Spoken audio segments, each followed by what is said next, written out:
जय गुरु जी। अनंतम अनंतम शुक्राना मेरे गुरुपा। किन शब्दों से आपका महिमा का गुणगान करूं गुरु जी। हर रोज मेरे साथ सत्संग हो रहे हैं जब से आपके साथ जुड़ी हूँ गुरु जी। जय गुरु जी। जो भी संगत ये सत्संग सुन रही है प्लीज़ इसको श्रद्धा से सुनें। संगत जी, गुरु जी पर विश्वास रखें। आज हम जिस आंटी का सत्संग शेयर करने जा रहे हैं वो यहाँ से ब्रैम्पटन में पील स्कूल में एक टीचर हैं। उन्होंने ये सत्संग मुझे लिखकर भेजा है, तो मैं आपको उनका सत्संग सुनाऊंगी। आप भी अगर कोई सत्संग शेयर करना चाहते हैं गुरु जी के साथ तो आप मुझे डिस्क्रिप्शन में मेरा ईमेल आईडी है, आप उसमें लिख के भेज सकते हैं या फिर आप अपनी ऑडियो सेंड कर सकते हैं मुझे मेरे व्हाट्सएप पर। और प्लीज़ इस सत्संग को श्रद्धा से सुने और गुरु जी की महिमा का गुणगान करें। तो सत्संग हम शुरू करते हैं संगत जी।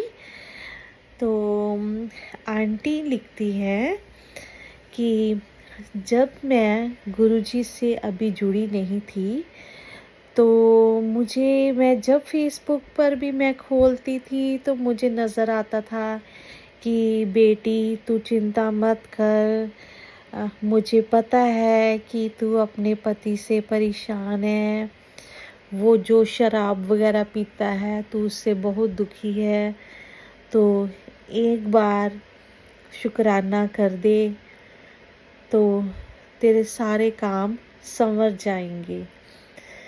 तो मैं जो मुझे पता नहीं था तो मैं इग्नोर करती रही। मुझे पता नहीं कि वो क्या चीज़ है। रास्ते में जाती हाईवे पे या कहीं पे भी तो मुझे गाड़ी पे गुरुजी या गुरुजी's ब्लेसिंग्स ऐसे लिखा मिलता। तो मुझे लगता कि पता नहीं ये क्या चीज़ है जो बार बार मुझे ऐसी गाड़ियाँ नज़र आ रही हैं। तो फिर मैंने जब भी फेसबुक को खोलना मुझे ऐसे ही आना, पुत्र तू चिंता ना कर, मैं बैठा हाँ, घबरान दी कोई गल नहीं, जा शुक्राना कर, कल्याण किता, जा ऐश कर। तो ऐसे ही संगत जी, जब मैं मंदिर में गई तो हमारे घर के पास कोई मंदिर है, तो मैं सोमवार को गई वहाँ पे पूजा के लिए। मैंने सावन के महीने के व्रत रखे हुए थे।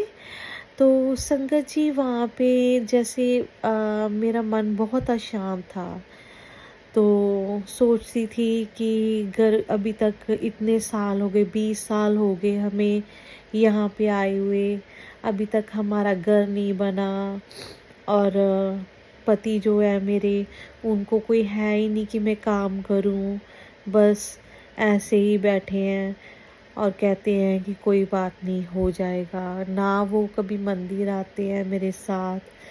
तो बच्चे भी बड़े हो रहे हैं, बच्चों के भी आगे खर्चे बढ़ रहे हैं, आगे बच्चों ने हाई स्कूल के बाद यूनिवर्सिटी जाना है, तो मैं क्या करूँगी, कैसे घर का गुजारा करूँगी, कैसे सरवाइव करूँगी।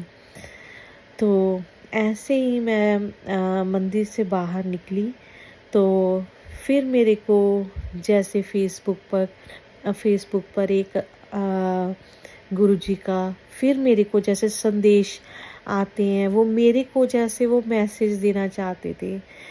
तो उस पे मैंने वैसे ही क्लिक किया तो वहाँ पे मेरे नोन्स में कोई आंटी हैं, तो उन्होंने उन पे लिखा था जय गुरुजी, शुक्राना गुरुजी। तो मैंने उस आंटी को मेरे पास नंबर था तो वो इंडिया में थी, मैंने उसको कॉल किया तो मैंने बोला कि आप ये कौन से गुरु को मानती हैं जो आप उसको उस पे लिखा है जय गुरुजी, शुक्राना गुरुजी। तो उन्होंने बोला कि ये गुरुजी हमारे तो बहुत निराले ही हैं, ये किसी की मन्नत ना पूरी हो ऐसा हो ही नहीं सकता। ये तो सभी की खाली झोलियाँ भर देते हैं। तो मैंने पूछा कैसे? तो उसने बताया कि मेरे हस्बैंड कैंसर पेशेंट थे, तो डॉक्टर ने जवाब दे दिया था कि ये सिर्फ कुछ दिनों के मेहमान हैं, कैंसर उनका आखिरी स्टेज पे है।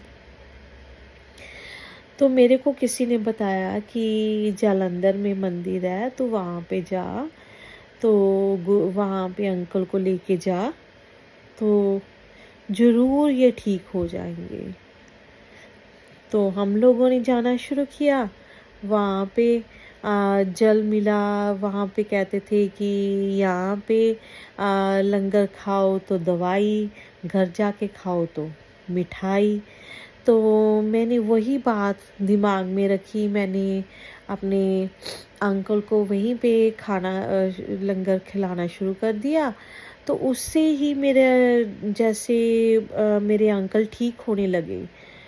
तो डॉक्टर के पास गए। डॉक्टर ने कहा ये तो इम्प्रूवमेंट काफ़ी है। आप कहाँ पे इनका अभी इलाज करवा रहे हो, कोई ट्रीटमेंट ले रहे हो? तो मैंने बोला कि नहीं, मैं मेरे तो हस्बैंड ऐसे ही, हम लोग गुरुजी को मानते हैं, तो उस उन्हीं की कृपा से अभी ठीक हो रहे हैं। तो संगत जी, आप मानोगे नहीं, जो इंसान 5 साल से पूरा बेड पे था, वो अभी बिल्कुल ठीक है। गुरुजी ने उनका कैंसर ठीक कर दिया।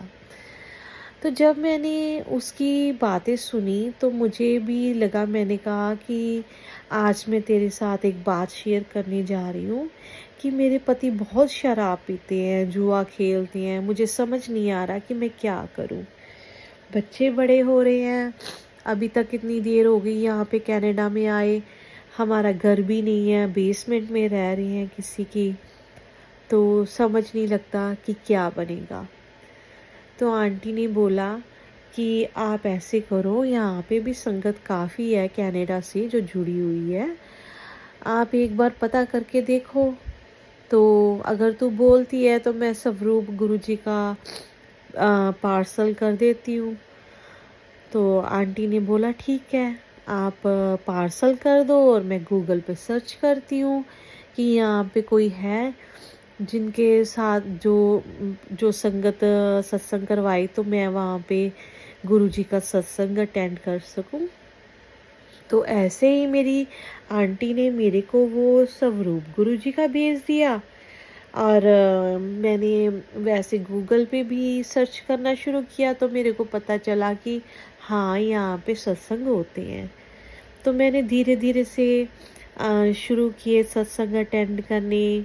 हर बार तो नहीं जाया जाता था, 15 दिन में एक बार चली जाती थी।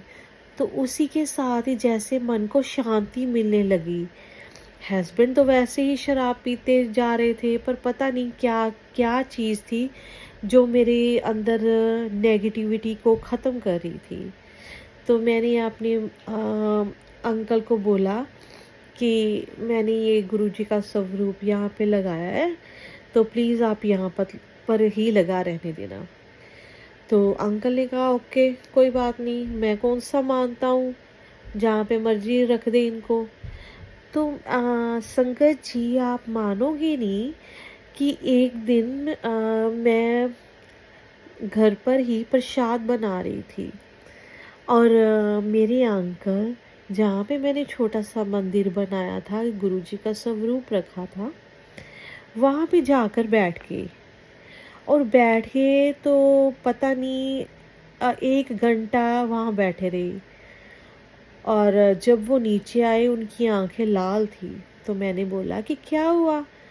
कहते भी मान गया आज मैं कि ये गुरुजी हैं।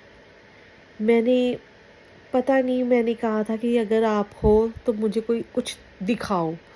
तो पता नहीं मेरी आंखों से आंसू बहने शुरू हो गए। तो फिर उन्होंने कहा कि जब अब कहीं भी सत्संग होगा तो प्लीज़ मेरे को लेके जाना। तो मैं भी उनको बोली कि चलो ठीक है। तो 3-4 दिन बाद एक संगत का व्हाट्सएप पे मैसेज आया कि सत्संग है। तो मैंने अपने अंकल को पूछा कि आप जाओगे मेरे साथ? तो बोले हाँ चलता हूँ।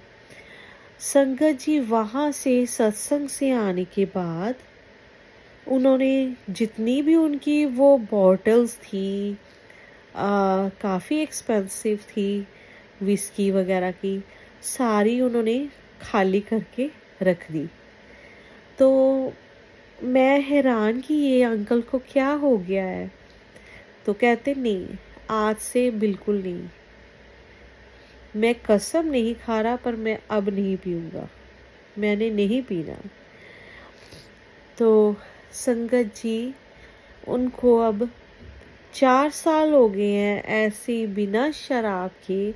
अभी वो काम पे भी जाते हैं, अच्छी जॉब कर रहे हैं, अभी बच्चे भी खुश हैं और सारे जने ही खुश हैं। अंकल भी खुश हैं, घर पे काफ़ी बरकत होनी शुरू हो गई है। तो अभी मैं यही सभी से कहूँगी कि आप भी संगत जी गुरु जी पर विश्वास करें। गुरु जी के साथ एक बार जुड़ के तो देखें। मेरे गुरु जैसा कोई नहीं।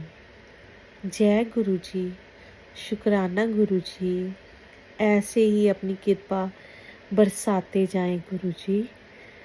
आप तो मेरे को पहले से ही इंडिकेशन दे रहे थे कि पुत्र तू घबराना, मैं तेरे नाल आ। मैं ही नहीं समझ पाई गुरु जी। हर रोज सत्संग होते हैं आप मेरे साथ, मेरे मुझे लगता है कि आप मेरे आसपास है गुरु जी। कृपा करें, कृपा करें। हाँ जी संगत जी, तो ये सत्संग था रेनू आंटी का।